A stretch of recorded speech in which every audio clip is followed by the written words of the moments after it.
Welcome to the recap of the TTT of Stage 7 for the Southern Ambassadors. I couldn't live stream this one, so here it is. It all started with a long wait, 8.5 minutes waiting in the pens. I think that's because we are second in our division. So it takes forever, it feels forever, but once you're riding, you forget about that, you start focusing on your pulls. We had a plan as before, trying to go between 5 and 6 watts per kilogram at the front. And then the other point of agreement was trying to take shorter pulls as some of the previous times, because two of our stronger riders were doing longer pulls, but they got tired too soon. So again, we wanted to avoid that. So we were trying to do basically 30 seconds, maybe 40 seconds at most, but we still play it by ear. We do it by feel. If somebody wants to do a longer pull, they still do it. And I think that's fine. That works for us. We don't use any robot timer, we don't use any 30-second fix or any of that. We just say next, and then the next one comes. Here we had a plan in this steeper part. We wanted to do 6 watts per kilogram, all of us, because we know drafting is not a major factor on the climb, at least in that part. So that's what we did. Then we went back to threshold and to regular pulls because the slopes are not as steep.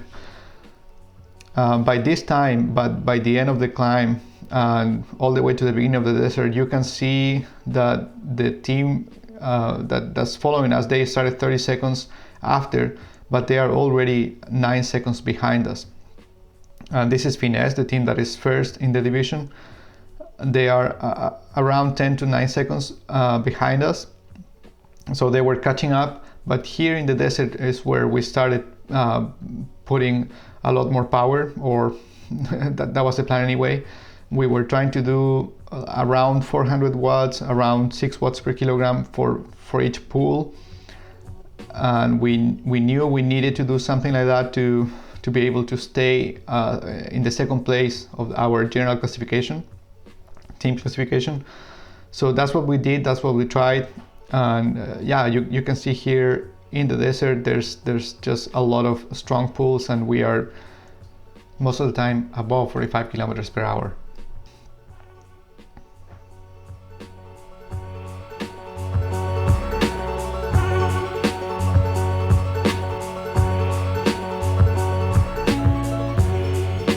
You can also see here that by this time Finesse has already lost a few seconds to us. I mean, they were catching up, but they didn't. So they still beat us for a few seconds, but in the previous stage they beat us by 50 seconds, and now they beat us by 9 seconds. So that's quite an improvement from our team. Here again, a small ramp. We wanted to target at least 5 watts per kilogram, all of us, and we happened to be passing another team, so we had to step it up just a little bit so we wouldn't have any problems with the passing maneuver. Here's one rider from another team who tried to join us, but that didn't work too much. We were still doing like really strong pulls at this time. And as we approached the end, only like 1 kilometer from the finish line, we lost a rider.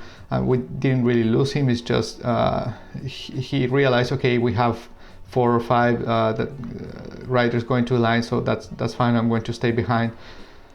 And yeah, that was quite the effort from all of our team. A few PVs, including mine, 4.2 watts per kilogram for 38 minutes. That's all-time PV for me. And some other rider got PVs in 10 minutes or 20 minutes. And of course the mandatory pretty graph, just to show the beauty of the effort in some graphical form. We got third on the stage, which for us was basically the best we could aim for, and we also consolidated the second place in our division. Hopefully we can keep that second place after the last stage, which will be absolutely brutal. See you next week.